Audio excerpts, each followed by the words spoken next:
Grabe ang naging eksena kaninang hapon matapos kuyugin ng taumbayan ng bahay ni House Speaker Martin Romualdez. Bitbit ang mga placard at sigaw ng pagkondena, ipinahayag ng mga nagprotesta ang kanilang galit laban sa mga alegasyon ng katiwalian na ibinabato laban sa opisyal. Ayon sa mga nakasaksi, daan-daang mamamayan ang nagtipon sa harap ng kedensyal na bahay ni Romualdez. Dala ang panawagang bumaba siya sa pwesto. Sa sobrang tindi ng pressure mula sa publiko, lumabas ang balitang napilitan na itong maghain ng kanyang pagbibitiw. Dagdag pa rito, ikinabahala ng ilang mambabatas ang posibleng epekto ng kanyang pag-alis sa liderato ng Kongreso. Hanggang ngayon ay wala pang opisyal na pahayag mula sa kampo ni Romualdez, ngunit malinaw na ang sigaw ng bayan ang nag-udyok sa desisyon. Patuloy na nakatutok ang taumbayan kung sino ang papalit sa kanya at kung paano maapektuhan ang takbo ng pamahalaan. Ang tanong ngayon, sapat na ba ang pagbibitiw upang maibsan ang galit ng sambayanan?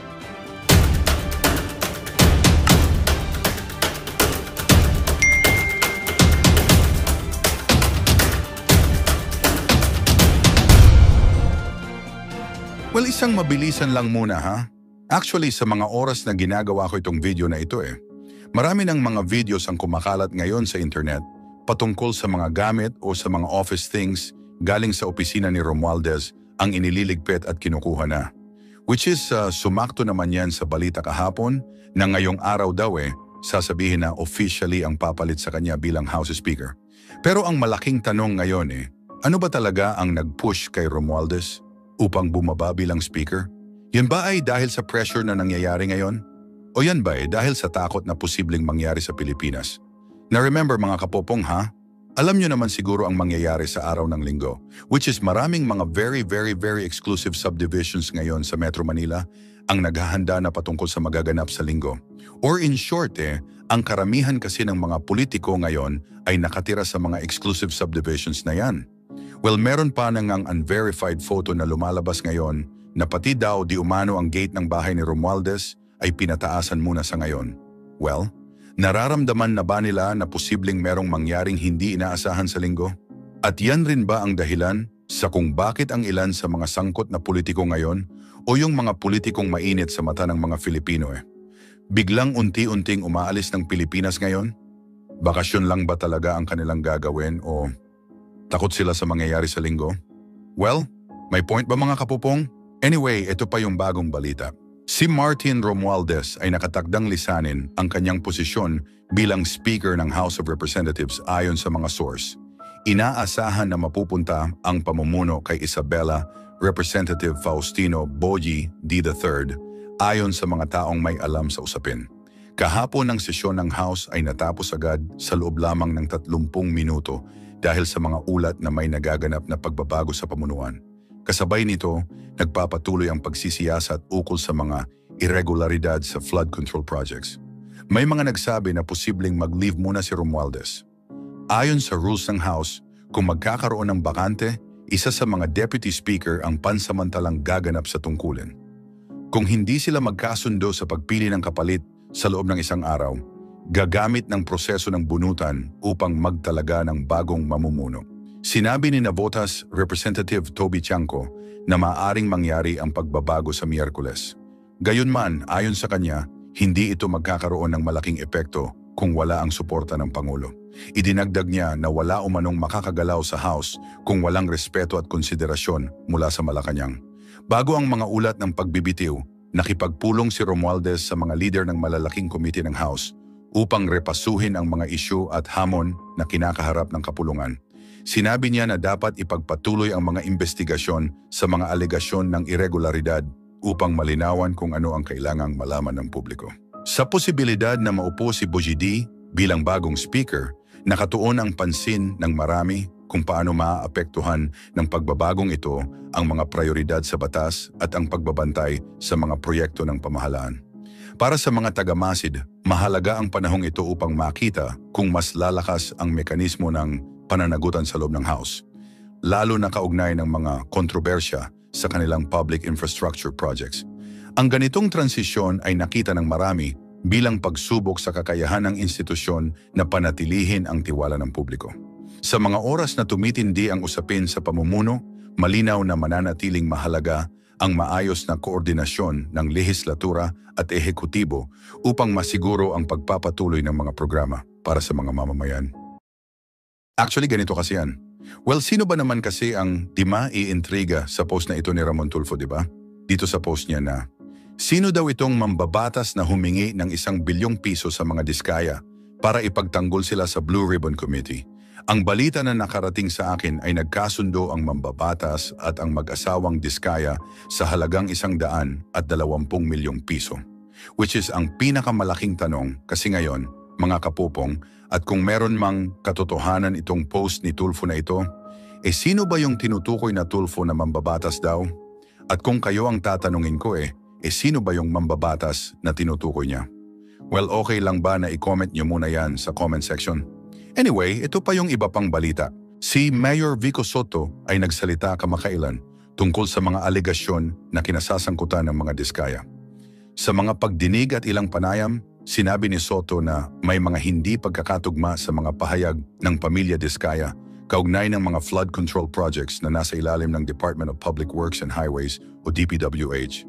Ayon sa kanya, ang kanilang mga pahayag ay madalas nagbabago at tila may taktika na sinusunod.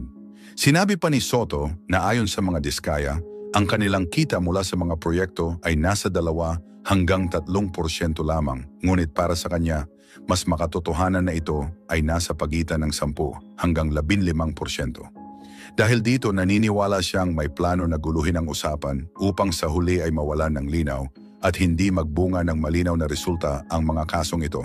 Sa mga oras na lumipas, inihayag niyang baka matapos ang ilang buwan ay wala ring patutunguhan kung walang konkretong ebidensya.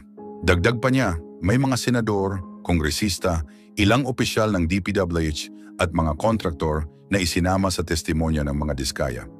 Ayon kay Soto, mahalagang maglabas ng malinaw at konkretong ebidensya ang sinumang inaakusahan dahil hindi sapat ang mga pahayag lamang na walang dokumento. Sa isang pagdinig, binanggit niya na bagamat sinasabi ng mga diskaya na napakaraming proyekto sa iba't ibang LGUs at ahensya ang kasama, 26 lamang na tao ang kanilang pinangalanan.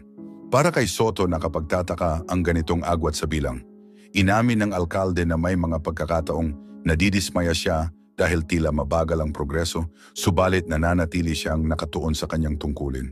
Sinabi niya na bilang alkalde, limitado man ang kanyang saklaw, gagamitin niya ang anumang kapangyarihan upang itaguyod ang pananagutan at tamang asal sa pamahalaan. Naniniwala siya na kahit maliliit na pagbabago ay mahalaga. Nagpasalamat din siya na maraming mamamayan ang mulat at nakikilahok sa mga usapin. Ipinunto niya na ang pamunuan ng DPWH at iba pang ahensya ay gumagawa rin ng aksyon upang siguraduhin na ang mga may pananagutan ay haharapin ang proseso. Ngunit nagbabala rin si Soto na may mga grupo ang sinusubukang maghasik ng kalituhan sa pamamagitan ng maling impormasyon na ipinakakalat. Mas malawak na tiningnan ni Soto ang sitwasyon at sinabi na ang paraan ng mga kontraktor tulad ng Diskayas, maraming kontrata, maraming kwento, ngunit kakaunti lamang ang tinutukoy na individual at walang sapat na patunay, ay hindi lamang sa Pasig o DPWH nakikita kundi isang mas malawak na suliranin sa mga proyekto ng gobyerno. Gayunpaman, ipinagmamalaki niyang sa Pasig, halos lahat ng maling gawain ay natigil na. Sa kabila ng mga hamon, nananatiling umaasa si Soto.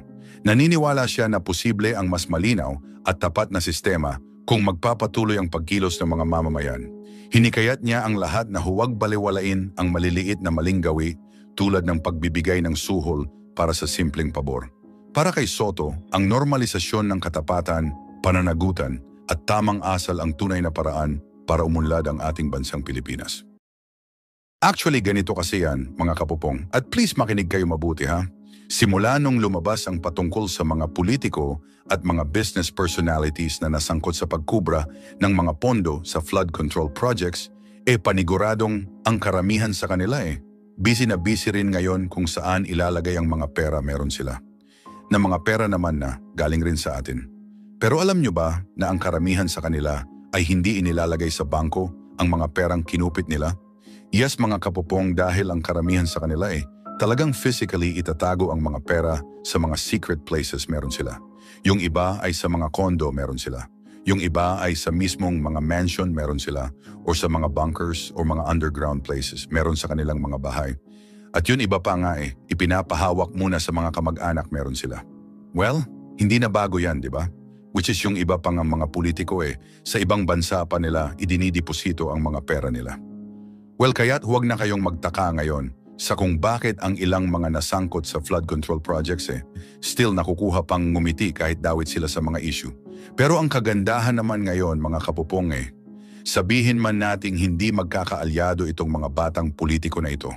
Pero still kahit papaano meron tayong nakikitang pag-asa sa mga ito dahil sa kagustuhan nilang tapusin ang korupsyon dito sa bansa natin.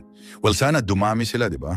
Anyway, ito pa yung bagong balita. Si Pasig City Mayor Vico Soto ay muling umani ng atensyon sa publiko dahil sa kanyang matatag na paninindigan laban sa irregularidad sa mga proyekto ng pamahalaan, partikular sa mga flood control programs. Sinabi niya na matagal nang may katiwalian sa mga proyektong ito. Dahilan upang mawalan ng proteksyon ang mga komunidad kahit malaking halaga na ang inilaan. Sa halip na maresolba ang pagbaha, may ilang proyekto umano na naging paraan para kumita ang ilang individual. Ipinaliwanag ni Soto na hindi lamang maliliit na kontratista ang dapat sisihin. Binigyang diin niya na maging ang mga matataas na opisyal ay dapat ding suriin. Sa kanyang pahayag, sinabi niyang may mga senador, congressman, at ilang opisyal ng Department of Public Works and Highways na hindi makaiiwas sa mga tanong ukol sa mga questionableng transaksyon.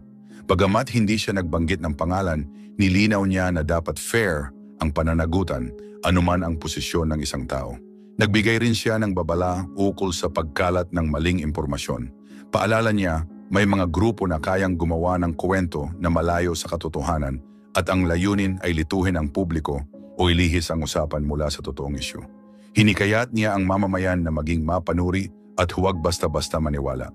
Sa mga oras na inilalabas niya ang mga ganitong pahayag, nananatili pa rin ang kanyang mahinahong anyo, ngunit matatag ang paninindigan.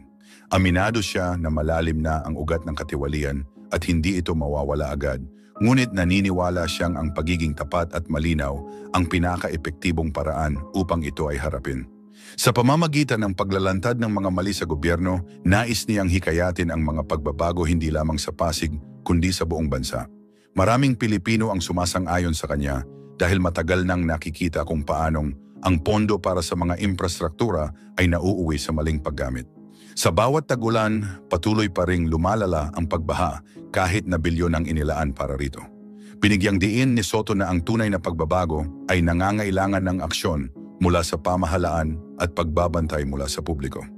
Ayon sa kanya, kahit makapangyarihan pa ang tao, hindi dapat ito maging article on inciting to sedition. Alam mo, nakakalimutan na natin kadalasan. Ano ba itong inciting to sedition na to? No? Siguro, mabuting mapaalala natin sa lahat ngayon what exactly that means. No? Now, itong batas na to, hindi nangyari ito dito sa administrasyon na to. Matagal na ito. In fact, internationally, these are the normal provisions that come in when we talk about inciting to sedition. His posts do more than just insult the government. They invite disaffection and arguably stoke violence and uprising. Words that weaken confidence in lawful authority and stir contempt for government. Di lahat na nagrarally na sinasabi na walang kwenta ang gobyerno, paghuhulihin nyo lahat. Yung mga punong-puno na sa kakurakutan sa pamahalaan na to, paghuhulihin nyo lahat. Kasi ngayong mga panahon na to, isa lang gusto ng sambayan ng Pilipino, no? Panagutin yung mga kurakot sa pamahalaan. Sa proseso ng pagpapanagot, sigurado merong ika nga masasabing kung ano-ano. Merong panawagang na kung ano-ano dyan. Kaya maghinay-hinay ho kayo ha. Baka tandaan ng mga nagrarally kung sino ho kayo. 'Di ba? Baka yung sasakyan nyo, baka 'di ba? Mahirap na 'di ba? Hinay-hinay ho kayo kasi ngayong mga panahon na to, sambayan ng Pilipino ang masusunod. Hindi yung mga inciting to sedition nyo na yan. Alam ho namin ang batas. Alam ho namin na kung saan malalabag na namin yung mga yan. Ang sigurado namin dito, kailangang managot noong mga politiko. Yun kasi mga mastermind, yung mga politikong naging kasangkapan para magkaroon ng napakalawak na nakawan. Huwag tayong maglukuhan dito, sir. Tumanda ka na para wala kang pinagkatandaan . Walang hiya ka ako. I-ano mo ko, ethics complaint mo ko.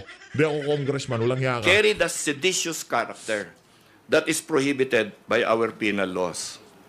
Okay? So again, we'll bring it before the Ethics Committee so that we will know what are the standards of behavior with respect to inciting to sedition. Alam mo, ganito ito eh. Sana dito na lang sa plenary hall niya sinabi yung mga gusto niyang sabihin. Di ba? Ang nangyari kasi, linalagay niya sa social media niya, which is actually a public document already. And it is beyond the immunities that we all have here in Congress. Di ba? And finally, conduct prejudicial to the best interest of the service, no? The words and conduct of a congressman are not ordinary. They carry weight, authority, and influence, no? Kasi we are elected officials, no? So when spoken responsibly, they can inspire. When spoken recklessly, they can destroy. By weaponizing his official platform to denigrate the government, Representative Barsaga betrayed the dignity of his office and diminished the very institution he is a part of. Sabi nga nung ibang miyembro namin kung sinasabi niya na puro magnanakaw dito, bakit hindi siya mag-resign? Pero sabi ko, hindi na. Let's not bring it there. I'm not interested in his resigning or not resigning. I'm interested in the Ethics Committee defining for us what are the standards of behavior that congressmen should bind themselves to. Okay? Gets natin yan, no? I want to make that very clear. Hindi namin hinahabol si Representative Barsaga. Even the Speaker does not want us to do what we are proposing to do. Okay? But we are going to do this kasi we feel responsible for what has happened, you know. Dahil nga, miyembro ng partido namin yan, I signed a certificate of nomination and acceptance for him. And we want him to also be held to account for this. And I know that he is not well, pero he is well enough to write this material So I believe he is well enough to defend himself, no? Ano ba talaga? Ano ba talaga? Well ba siya o hindi siya well? Ayusin mo, brad, kasi binabantay namin yung mga sinasabi mo. Ano ba talaga? Well, kasi kung ako naniniwala ako, nasa tamang katinoan naman tong si Congressman Kiko Barzaga. Hindi mo naman masusulat, masasabi yung mga litanya na yan, mga kataga na yan, yung mga pag-aanalisa na yan, kung wala ka sa tamang katinoan. Ang sigurado dito, yung mga gusto magtanggal dito kay Kiko Barzaga bilang congressman, sila yung mga wala sa tamang katinoan. Period. Kasi nagsasalita lang naman yung bata. Bakit di nyo hayaan? Yan ang problema Yan ang problema natin dito sa bansa na to. Di ba? Kita nyo na, ngayong mga panahon na to, pagka ikaw nagsalita, pagka hindi nagustuhan ng mga sinasabihan mo, yung mga lumalabas sa bunganga mo, dalawang bagay lang yan. Paparatangan ka na hindi ka well, meron kang diferensya, kung ano pa man. Oo, medyo alanganin yung ibang mga birada niya, pero pagdating dun sa pag-aanalisa niya, kuwang-kuwa niya, ika nga tumbok na tumbok niya yung mga nangyayari ngayon sa ating bansa. Kaya tayo naniniwala, kahit pa paano, well naman siguro itong si Congressman Barzaga. So, the Committee on Ethics and Privileges exists precisely, di ba, to address situations like this and give clarity to everybody. Pinapaliwanag dapat ng committee na yan what the people expect, no, rightfully from their elected representatives. So, kami as a party, we assert that the House of Representatives must maintain the standards that distinguish it as an institution worthy of public respect. You know, marami sa amin, ako kababalik lang, yung iba, siguro 1/3 ng partido ko, mga unang salta lang dito sa House, no? Ayaw namin na maging malabo sa aming mga bagong miyembro kung ano ang dapat pamamalakad dito at anong klaseng behavior ng mga tao, no? So, we believe that the committee has both the right and the duty to describe the responsibilities and obligations of the members and the duty to discipline our members when such behavior is not properly met. Okay? So that is the tenor of what we're doing here. Now, let's go into what we are going to present as evidence, ano? Siguro tatayo na lang ako if I may go there to the other mic. Yan. Para hindi ko para effective talaga yung pagpapakaaso mo kay Martin Romualdez pa. Para effective talaga, King. Okay. So ito yung first cause, conduct prejudicial to the service. Okay, the rule. Congressman's words and actions carry weight, authority, and influence. You know, when spoken responsibly, they inspire. When spoken recklessly, they destroy. Okay, he chose the destructive path, no? Weaponized official platforms to denigrate government, betrayed the dignity of office and public trust by posting crude and lewd contents, no? So let's see what he has been posting. Yan, Okay? yan. So yan. Ako yan. Pakita mo, Brad. Sawa na ako sa mga bitches. Gusto ko na yung mga good girl na loyal, kahit 3 lang, masaya na ako. Then you look at the picture she is posting. Yung magawain ba yun ng matinong congressman? Next. Honestly, I'm not interested in basketball. Napunta lang ako sa mga basketball opening para panoorin ng mga muse na nagja-jumbo hotdog. Okay? Sige, kayo na magsabi sa akin, Kuya. Masyado naman kasi kayo seryoso. Anak ng toka. Di ba? Wala namang problema dyan sa mga post na yan. Alam nyo ano yung may problema? Yun, yung nasa Amerika. Yun yung mga tabulin nyo. Yan si Stella Kimbo. Yan, mas ano yan. Walang kwenta yan. Wala akong pakialam dyan. Personal na buhay niya yan eh. Kung gusto niya makipaglandian sa kung kanina, wala tayong pakialam. Pero as long na hindi siya nagnanakaw, di niya pinapakialaman yung pera na sambaynan, wala tayong problema dyan. Dahil pinapakialaman, lolo, palibasa siguro, sa'yo hindi na umaano no? O yan, diabetes pa more. Diba? Wala na lupay-pay na diba? Sige. Lang niya ka. Kung kapatid natin ang pinag-uusapan niya, tinan niyo nga itong mga pinapakita niya. Yan ba kilos siya ng matinong congressman? Yan ba yung papayagan natin? For sale, Kiko, fuckboy. Oh. Di ba? Tinan ninyo. Oh, next. Bakit may mo once month pero wala bakit? Gusto mo bang isang buwan yung mens mo? Mga ganun Okay? Now, alam ko sa iba nakakatawa yan. Okay?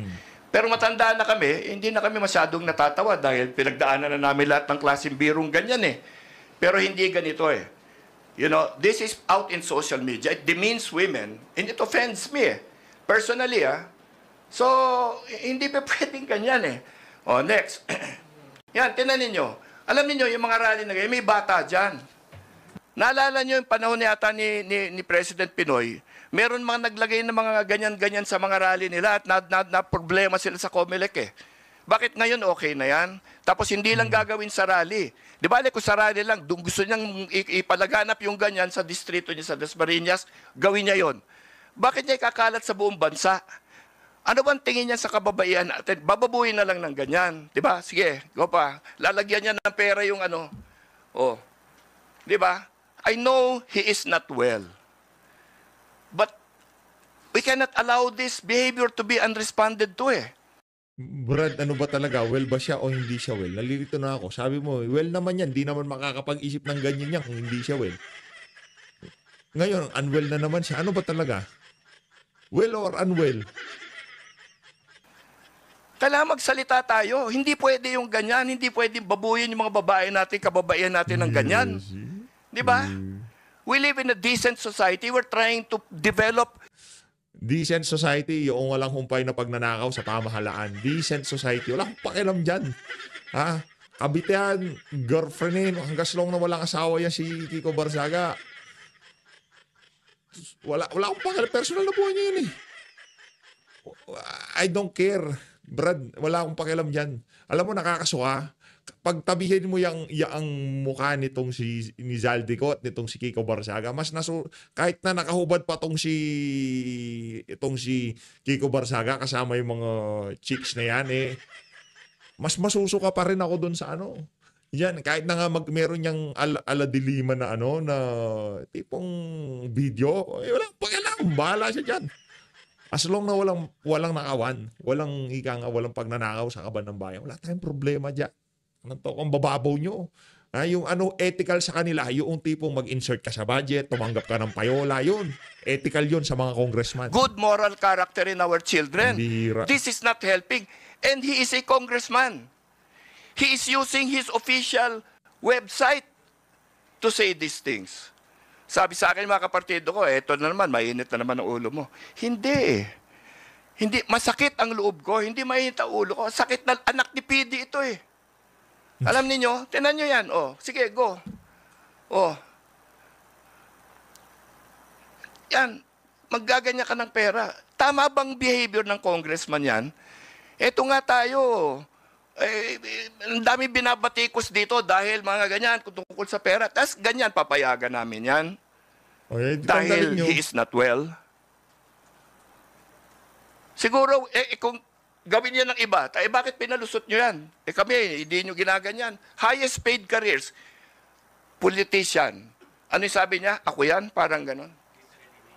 Ha? Yun, nakikita nyo yan. Oh. Now, okay, nakakatawa. O, lagay mo na sige, yung maraming naniniwalang ganyan. Pero congressman siya eh. Di ba? Kung siya walang kasalanan, bakit sinasabi niya yung tatay niya ganyan? Sinasabi niya yung nanay niya ganyan? Kinausap namin ng nanay, sabi niya, hindi ko makontrol yung bata eh. Kung sana, sinuway na lang ng nanay at tumigil na sila at ilinagay niya sa maayos yung kanyang mga post na hindi naman nakaka-insulto sa kababaihan natin, okay lang, papabayaan namin. Wala daw magagawa, but somebody has to discipline this boy. We cannot allow this to be propagated as if it is normal. Di ba? O, next. Ito. A member shall act at all times in a manner that reflect credibility on the House. Ito ang kanyang mga kwan eh. The use of official verified Facebook page to disparage government. Okay? Because, you know, in other countries, they will look at the official Facebook pages of legislators. You will get somebody from the United States, from Europe, people in the finance sector of their respective financial institutions. I-research nila yung Pilipinas. Ano ba yung mga congressmen sa Pilipinas? Lalabas yung mga sinasabi niya. So it causes damage, not just to the people around him, not just to his family, not just to his party. It causes damage to the country and the society as a whole. Oh. Tapos ito, good news, mapapalitan si Speaker Romualdez. This week, bad news, si Sandro ang magpapalit. What is this? Di ba? Yan ba matinong? Ewan ko, marami nag-aawat sa partido namin. Pero kami mga siguro may edad na kami talaga. We see trends in society. Kami, lahat kami dito na nandito ngayon nakikita ninyo, mahaba na yung serbisyo namin sa gobyerno. Kung may nakikita kayo dito, Hindi, mayayaman na kami, sabihin mo, bro. Mayayaman na kami. Mahaba na serbisyo namin sa gobyerno, mayayaman na kami. Anak ng tao ko, akala ko pa naman si Saldico, yung mga magnanakaw, yung hahainan ng ethics complete. Itong si Kiko Barzaga lang pala kaya nila porket wala na si Kong PD. Sa tingin ko, kung nandiyan si Kong PD, hindi pwede ang mga ganyang klaseng kabalbalan. As always, maraming salamat to sa pag-support sa Page Update. Mag-ingat po kayong lahat. Malino natin Pilipinas. Magandang balita ang hatid namin sa inyo ngayong araw. Sa pagtatapos ng aming balitaan, nagbigay kami ng mga mahalagang impormasyon. Maraming salamat sa pagtutok at pagsuporta sa aming programa. Huwag kalimutang manatili sa mga susunod na araw para sa mga bagong balita at mga kwento na dapat nating abangan. Mula sa Boses ng Masa, magandang araw Pilipinas.